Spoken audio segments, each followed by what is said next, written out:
Gilles, bonjour Guillaume, merci Bonjour. d'être venu sur le plateau de Cimodec TV pour célébrer et expliquer ce trophée de l'innovation du Cimodec 2024 sur la responsabilité sociétale et environnementale. Alors là, je rappelle pour les auditeurs que c'est la première fois qu'a été créé ce trophée en 2024, ainsi que le trophée matières premières et traitement.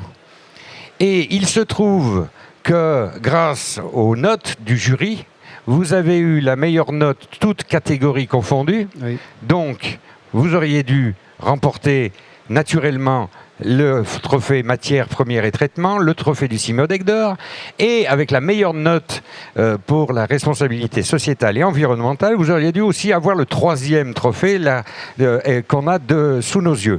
Mais comme on avait décidé de ne pas donner plus de 2 trophées aux lauréats, vous n'avez pas eu la matière première et traitement, donc vous avez partagé avec l'autre candidat dans cette catégorie qui nous présentait un traitement et un zinc et que nous interviewerons demain. Donc, Cyril Guillaume, je vais vous demander déjà de vous présenter vous-même, de nous rappeler un petit peu qui est le Bronze Aloys et ce que vous avez fait pour avoir un si beau trophée. Donc, bonjour à tous, je m'appelle Guillaume Léger, moi je suis métallurgiste de formation et j'occupe la fonction de responsable produit au sein de l'entreprise Le Bronze Aloys. Donc je vais m'occuper évidemment plus spécifiquement de la technique et des produits et donc de l'impact RSE également des produits. Bonjour, Cyril Heibst, je suis directeur de la business unit fil et barre chez Le Bronze Aloys. Alors je vais peut-être en profiter pour rappeler rapidement qui est Le Bronze Aloys. Donc c'est un groupe familial, global et un leader mondial dans le développement, la production, le recyclage des alliages de haute performance à base de cuivre et de nickel. Donc nous livrons principalement des produits semi-finis sous forme de bandes, de barres, de fils, de profilés, mais aussi des produits finis comme des pièces complexes usinées sur base de plans clients. Nos principaux marchés sont l'aéronautique, l'espace, l'automobile, l'électronique, l'énergie, mais aussi la médecine, le luxe, la défense. Et nous avons un chiffre d'affaires à peu près de 300 millions d'euros avec un peu plus de 700 employés répartis sur 6 sites de production et 3 sites de centres de services en Europe, aux USA et en Chine. Merci. Et donc, tout secteur confondu, vous êtes venu au Cimodec pour présenter en première française, je crois, voire mondiale, un produit qui s'appelle l'alliage Ardial, pour lequel vous avez déjà eu le Cimodec d'or. Vous pouvez nous expliquer juste rapidement le rapport entre l'alliage Ardial et le RSE, quel impact sur l'environnement? Tout à fait, tout à fait. Donc l'alliage Ardial, c'est un alliage de base cuivre, bien qu'il apparaisse blanc parce qu'en fait il contient beaucoup de nickel et qu'on a développé en première instance en alternative à un alliage assez connu normalement dans le secteur du décolletage, qui est le cupro-beryllium au plomb. Donc le cupro-beryllium au plomb pose 2 problèmes directs du point de vue RSE. Il contient les matières beryllium et plomb qui sont toutes les deux toxiques, on va dire, problématiques du point de vue santé et environnement. Et pose également d'autres problèmes du point de vue sourcing, du point de vue recyclage, puisque ce sont des matières qui ne sont uniquement faites soit aux États-Unis, soit en Asie. Et donc, ça vient de loin et c'est compliqué à sourcer et à recycler. Donc, face à ce constat, nous, on ne voulait pas développer de cupro-beryllium au plomb, évidemment. Donc, on a cherché à développer un alliage très respectueux à la fois de l'environnement et de la santé, qui contient évidemment ni beryllium ni plomb, et qui a les mêmes performances mécaniques et électriques, ainsi que d'autres performances comme la résistance à la corrosion. Donc ça, c'est juste du point de vue développement de l'alliage. Donc c'est un alliage qui est sain, qui ne contient pas de métaux problématiques ou toxiques. Mais également, on s'est attaché à en faire un alliage vertueux plus globalement. Donc c'est un alliage qui est constitué à 80% de métal recyclé et qui est très facilement recyclable sur nos propres territoires.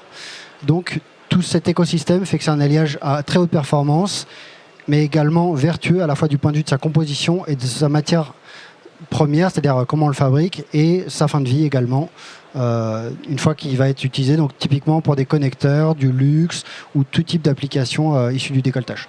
D'accord, donc là on avait déjà eu un aperçu avec vos collègues qui sont déjà venus nous présenter cet alliage, mais le trophée RSE, vous l'avez aussi obtenu pour votre charte environnementale, sociétale et environnementale, et avec votre adhésion au Coq Vert. Est-ce que vous pouvez nous parler de cette charte que vous avez signée, vous avez écrite ? Alors, peut-être avant de parler de la charte, revenir sur la démarche globale. Voilà, la démarche globale. Donc, bien collé, hein. la politique de développement durable du groupe s'inscrit dans la vision 2030 du groupe et de la famille actionnaire majoritaire. Donc, ça consiste réellement à trouver un équilibre entre la performance financière d'un côté et l'impact sociétal et environnemental de l'autre. Toutes nos actions sont structurées autour de 6 piliers regroupés sous l'acronyme BRONZE, on pourra y revenir plus tard si vous voulez, et chaque pilier décline des actions et des indicateurs dans un domaine particulier. Le tout étant en adéquation avec les 10 objectifs du programme Global Compact de l'ONU, auquel nous sommes membres. Et alors, nous avons une organisation et une gouvernance spécifique sur ce sujet, et nous faisons reconnaître nos efforts par 2 leviers. La notation, au travers du label EcoVadis, nous sommes pour l'instant médaille d'argent, basée sur les performances de l'année 2022. Nous visons la médaille d'or basée sur l'appréciation de nos performances en 2023. Et donc cette communauté du Coq Vert, qui est une initiative de BPI France en partenariat avec le ministère de la Transition écologique. Alors qu'est-ce que c'est que cette communauté ? Elle regroupe plus de 2000 dirigeants d'entreprises françaises engagés pour le climat, des entreprises qui vont de la TPE aux ETI, et cette communauté favorise le partage d'expertise. Et nous avons au sein de cette communauté, le Bronze Alloys a le statut d'éclaireur, c'est-à-dire c'est synonyme de membre exemplaire ayant déjà engagé sa transition écologique. Alors on peut rentrer dans plus de détails si vous voulez de la démarche bronze, quels sont les différents piliers. Oui, effectivement, je suis allé sur votre site et j'ai vu quand même que c'était très détaillé. Vous allez plus loin que la plupart des entreprises, donc je comprends un peu mieux avec cette médaille d'argent. Mais quels sont pour vous, dans tous les piliers, peut-être pas sans rentrer dans le détail, quels sont les points fondamentaux de cette reconnaissance déjà par cette médaille d'argent ? Alors, tous les piliers sont importants, on va peut-être en relever 2. Le R, c'est achat responsable. Donc évidemment, on intègre la RSE dans notre politique achat et nous favorisons l'achat de métaux recyclés et d'alliages déjà composés issus du recyclage, de manière à moins acheter de métaux primaires issus des mines. Ensuite, nous favorisons nous-mêmes le recyclage. Nous avons un atelier dit de surcyclage qui permet de revaloriser les matières secondaires qui sortent de nos process de fabrication, mais aussi des chutes externes des côtés. Donc nous avons comme objectif d'ici 2030 d'avoir 85% de nos achats de métaux à partir de métaux recyclés, contre 72% seulement en 2022. Donc ça c'est un des piliers. L'autre pilier c'est le N. C'est un concept anglais, je le traduis en français, c'est empreinte carbone neutre. La trajectoire de notre émission carbone à horizon 2030, elle est alignée sur les accords de Paris et sur les objectifs donc d'augmentation de la température moyenne de la Terre de pas plus de 1,5 degré. Elle est validée par l'organisme SBTI qui fait référence à la matière. Et on a 2 objectifs principaux. Sur les scopes 1 et 2, c'est réduction de 50% des émissions carbone entre 2018 et 2030. Exemple d'action, l'amélioration des performances énergétiques des équipements, l'électrification des usages gaz, la fermeture de sites énergivores. Et puis sur le scope 3, un objectif de réduction de 25% des émissions carbone entre 2021 et 2030. Alors, le scope 3, c'est principalement les intrants de matières premières. Et là, donc, encore une fois, c'est favoriser l'achat de métaux recyclés, donc le recyclage en interne et augmenter la récupération de scrap, d'alliage du groupe auprès de nos clients. Alors on profite du CIMODEC pour échanger avec nos clients sur ce sujet. Et nous avons fait en 2022 un premier bilan carbone complet pour l'année 2021 et on peut déjà annoncer comme résultat concret, le groupe a réduit son bilan carbone de plus de 10% entre 2021 et 2022. Alors là, je vais peut-être poser une question aux métallurgistes. Là, vous êtes dans la vallée de l'Arve, le décolletage, et vous dites récupérer des alliages, mais un décolleteur, il usine tantôt un alliage, tantôt un autre sur sa même machine, et puis des fois dans la benne, ils sont un peu mélangés. Et le problème est comment je fais pour trier tout ça, parce que quand mieux il peut le trier, et on sait que mieux il peut le valoriser auprès des acheteurs de ces métaux, mais c'est quand même difficile et des fois il le vend un peu en vrac. Alors à qui est-ce que vous achetez ces métaux triés suivant vos critères ? Alors effectivement, ça fait vraiment partie de notre savoir-faire de pouvoir transformer des déchets industriels, donc des chutes, qui ont des propriétés non seulement variables, mais assez basses en général, puisque disparates, on va dire, en alliage avec des propriétés stables et hautes. Et ça, en fait, ça fait vraiment partie de notre savoir-faire. Et on conçoit aussi nos alliages en fonction de ce qu'on peut avoir comme scrap disponible. C'est-à-dire qu'on va savoir qu'il y a des gisements de valeur qui restent sur telle ou telle catégorie d'alliage et on va s'en servir. Donc vous voyez que, par exemple, notre alliage Ardial contient du cuivre, du nickel et de l'étain. Donc typiquement, on peut utiliser des déchets de bronze pour faire cet alliage Ardial. Et donc ça, c'est un bon gisement de transformer du bronze en Ardial. Et ça, effectivement, c'est à prendre en compte dès la conception du produit. On est vraiment exemplaire, je dirais, dans la capacité à concevoir des produits sans métaux nocifs, donc en alternative, pas seulement au cuprobéryllium, mais aussi aux autres alliages au plomb, mais qui soient toujours bons en performance en décolletage, mais aussi, par exemple, des alternatives au cuprocadmium ou à d'autres métaux nocifs.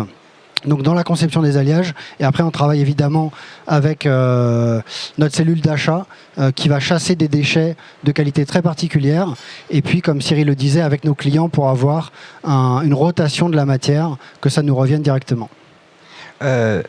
Ensuite, au niveau environnemental, dans votre entreprise, qui est quand même, je suppose, consommatrice d'énergie pour la fusion des métaux, qui se fait de manière électrique. Tout à fait électrique. Donc, comment est-ce que vous arrivez à lutter contre cette inflation qu'on a connue très récemment, le coût de l'énergie, et comment vous arrivez à maximiser chaque calorie que vous utilisez dans votre entreprise pour répondre à ces chartes environnementales ? Alors là, je voudrais peut-être mettre en avant le haut de bronze. Le haut de bronze, c'est la performance optimisée. Alors, le groupe a investi depuis 10 ans plus de 15 millions d'euros par an au niveau industriel. Alors, pas seulement pour augmenter les capacités, améliorer la productivité, réduire les coûts, mais aussi pour réduire les consommations d'énergie et améliorer la protection de l'environnement. Donc, nous avons déjà des résultats concrets. Entre 2018 et 2022, le groupe a réduit de 40% sa consommation d'énergie. Donc il y a des actions très fortes qui ont été engagées. Le groupe a engagé maintenant récemment des actions très fortes pour la réduction de la consommation d'eau, avec pour objectif, entre 2022 et 2030, de réduire cela de 60%. D'accord ? Donc les actionnaires mettent beaucoup de moyens, de manière à ce que non seulement il y ait un impact sur les coûts, mais un impact également positif sur l'environnement. Vous utilisez des panneaux solaires, des choses comme ça, récupération d'eau en interne ? Alors, des panneaux solaires, en fait, on n'est pas du tout dans le bon ordre de grandeur, hein, et on s'en rend vraiment compte quand on regarde les chiffres du cycle d'analyse de vie complet d'un produit. Pour fondre du métal, il faut énormément d'énergie, donc l'énergie en France, elle nous vient du nucléaire, donc c'est une énergie décarbonée et on s'en sert vraiment pour avoir un impact carbone très faible pour nos produits. Les panneaux solaires, ça peut servir éventuellement à recharger quelques véhicules électriques de notre parc automobile, pour nos bâtiments, etc. Mais ce n'est pas du tout du bon ordre de grandeur pour la fusion du métal. Et c'est pour ça qu'en France, on a vraiment un atout incroyable avec cette énergie nucléaire qui est décarbonée, qui est abondante et qui n'est pas fluctuante, puisque ça peut être une des problématiques. Hein. Si on a des panneaux solaires, on veut pouvoir fondre, pas seulement quand il fait beau. Et donc c'est vraiment l'énergie nucléaire française qui nous permet d'avoir un taux de carbone bas sur nos produits. Très bien. On va parler un petit peu du Cimodec, le trophée RSE qui vous a été adressé. Est-ce qu'il vous a attiré du monde sur votre stand ? Est-ce que ça vous a permis d'engager des discussions avec vos visiteurs sur ce sujet ? Alors, il faut savoir que de plus en plus de clients nous demandent un état de notre démarche RSE. On fait la même chose avec nos fournisseurs. Donc c'est une démonstration auprès de nos clients que non seulement nous avons engagé la démarche, mais que nous avons déjà des résultats reconnus. Donc oui, les clients ont apprécié ce trophée d'or. Et effectivement, en tant que fournisseur de matière, quand on fait l'analyse du cycle de vie d'un produit usiné, comme par exemple un connecteur, par exemple, on se rend compte qu'il y a 80% de l'impact carbone et environnemental en général qui vient de la matière première, donc du métal. Et ces clients, quand ils voient qu'on est exemplaire sur cette démarche, et ben en fait, ils ont envie de communiquer à leurs propres clients les retombées que ça pourrait avoir au final dans la chaîne. Et donc, effectivement, ils nous demandent non seulement des produits, mais également les certificats. Et ça, c'est ce qu'on est vraiment en train de mettre en place, c'est-à-dire associer à chaque produit un taux de carbone en grammes par kilo, par exemple, mais également plaider en faveur du recyclage et en faveur de métaux qui n'ont pas d'éléments nocifs à l'intérieur pour faire vraiment un écosystème complet. Et évidemment, ces clients sont intéressés par notre matière, mais également par la communication auprès de leurs propres clients. Écoutez, je vous souhaite une bonne fin de Cimodec en espérant que cette communication portera ses fruits et que vous aurez beaucoup de monde qui viendra aussi prendre exemple auprès de vous sur la responsabilité sociétale et environnementale telle que vous la mettez en place dans votre entreprise pour vos employés et aussi pour vos produits qui sont là pour aider les décolteurs aussi dans leur recherche de matières premières dont on parlait déjà ce matin dans une conférence. Merci beaucoup. Merci beaucoup. Merci. Et bon salon. Merci. Au revoir.